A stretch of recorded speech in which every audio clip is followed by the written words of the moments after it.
Hello everyone, and welcome. My name is Ishtar, and I'm so glad you're here with me tonight.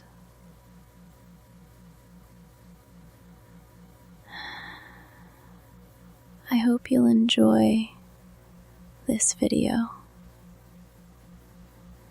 If you do, please consider giving it a like and subscribing.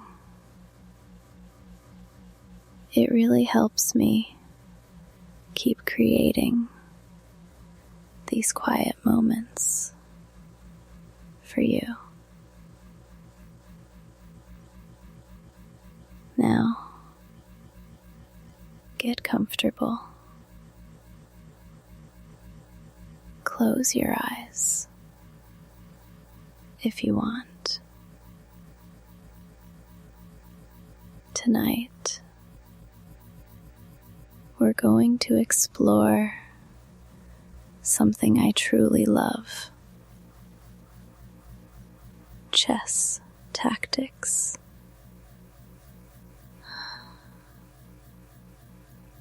We're going to look at some beautiful chess patterns together.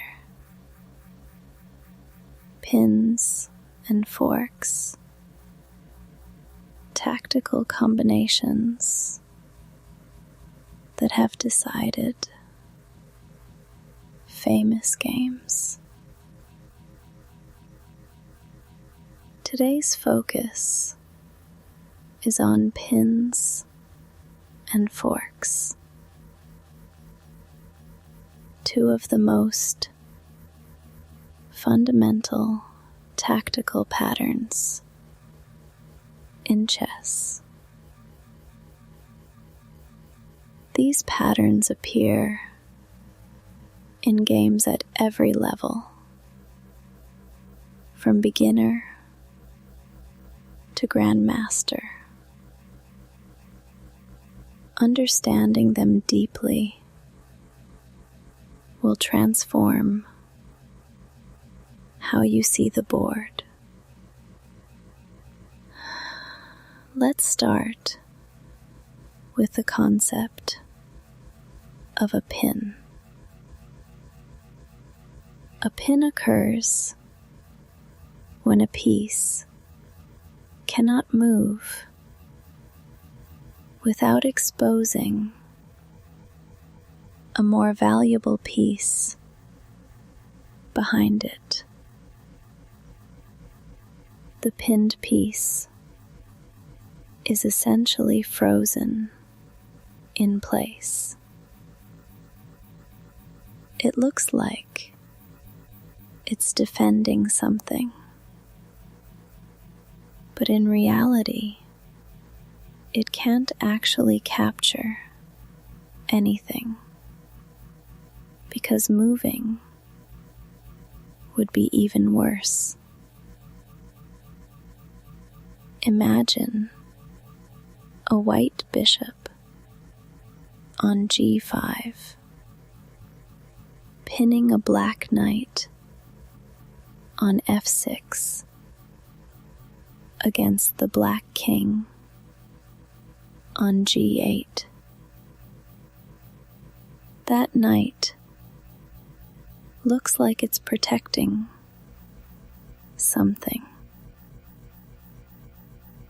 But if we put a white knight on g5, forking the king, and a rook, the pinned knight cannot capture it. It's helpless.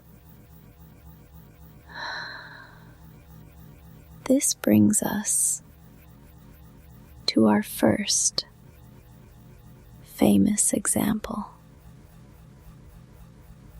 In 1931, Capablanca was playing Uwe in the Netherlands. On move 31, Capablanca played knight to g5, check. This move created a fork, attacking both the king and a rook simultaneously. But here's the beautiful part. Black's f6 pawn was pinned by a white rook against the king. The pawn couldn't capture the knight. Black had to move the king and lost the rook. Capablanca's opponent resigned immediately. The combination of pin and fork is devastating. The pin creates a frozen piece, making a square safe for your attacking piece. The fork then exploits that safety, attacking multiple targets at once.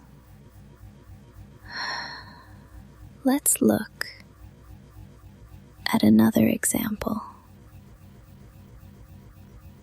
In 1975, in the Rovinj Zagreb tournament, Sachs played Minnick.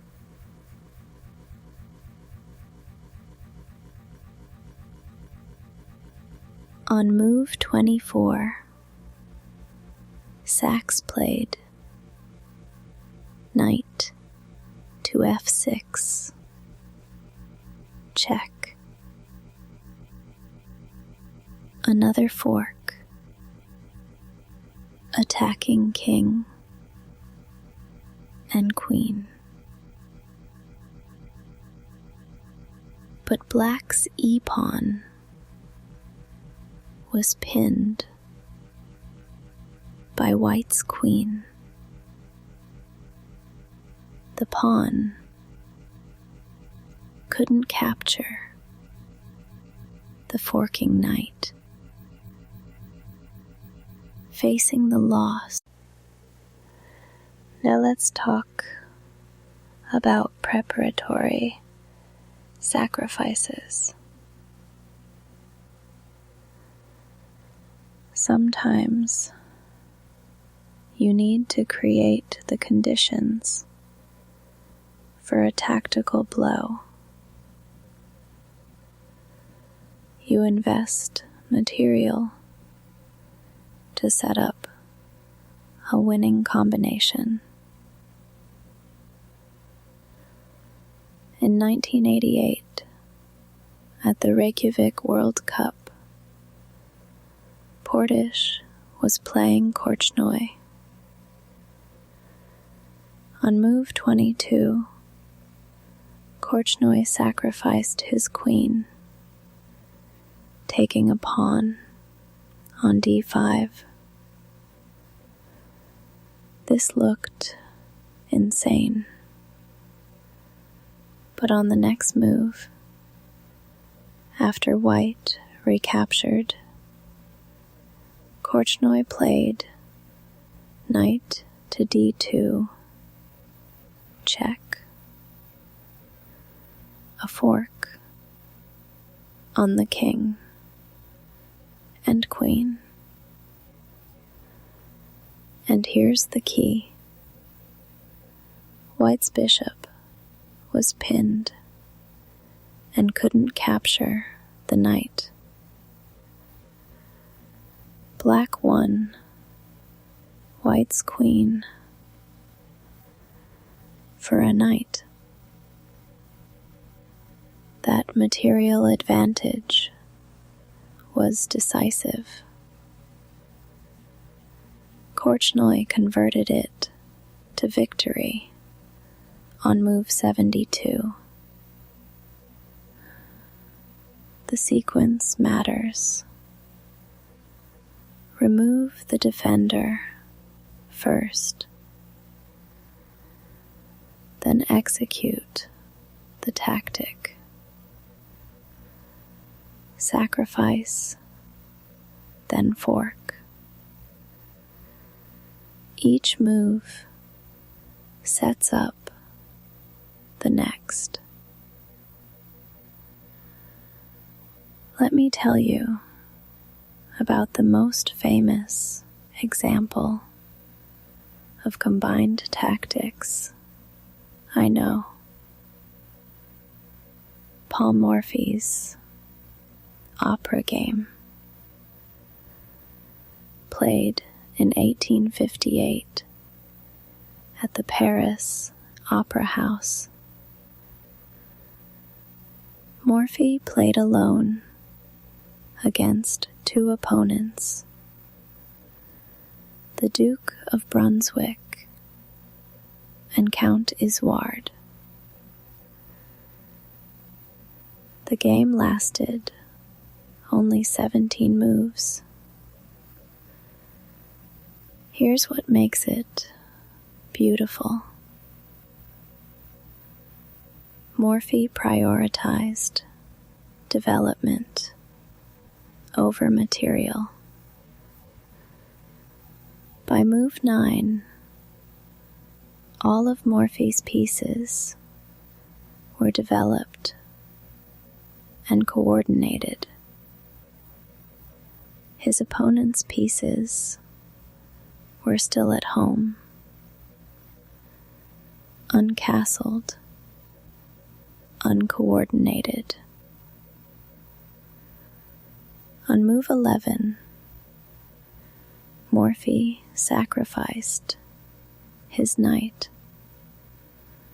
With knight takes b5, check, forcing the king into the open. On move 13, he sacrificed his rook. With rook takes d7, opening the d file completely. On move 16, he sacrificed his queen. With queen to b8, check, forcing the knight to block on b8. And on move 17, the final move, rook to d8, was checkmate. All of White's remaining pieces participated in the checkmate. The rook delivered mate. The bishop controlled the escape square. Everything worked together perfectly. This game teaches us something profound. Tactics don't exist in isolation. They emerge from good, strategic play. Rapid development created the conditions for tactical combinations. Control of the D file made the sacrifices possible. The exposed king made everything work. When you're looking for tactics in your own games, don't just look for free pieces. Look for the conditions that create tactics. Ask yourself, are my pieces developed and coordinated? Do I control open files? Is the enemy king? The pattern recognition comes with practice. You see a pin, you immediately think, what can I put on that square? You see an uncastled king. You think, how can I open lines toward it? You see undeveloped pieces. You think, I have time for aggressive moves. Let's review the key principles we've explored today. First, pins make squares safe. A pinned piece looks like it's defending,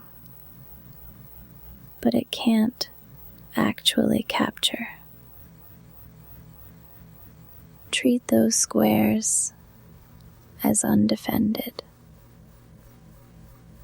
Second, forks are most powerful when combined with other tactics. A fork on a pinned defense is nearly unstoppable. Third, preparatory sacrifices create tactical opportunities. Sometimes you invest material to set up a winning combination. The sequence matters. Fourth, tactics emerge from strategic superiority. Good development, control of open files, and king safety create the conditions for tactical blows. And finally, practice pattern recognition. The more tactical patterns you study, the more you'll see them in your own games. It becomes intuitive with repetition. I hope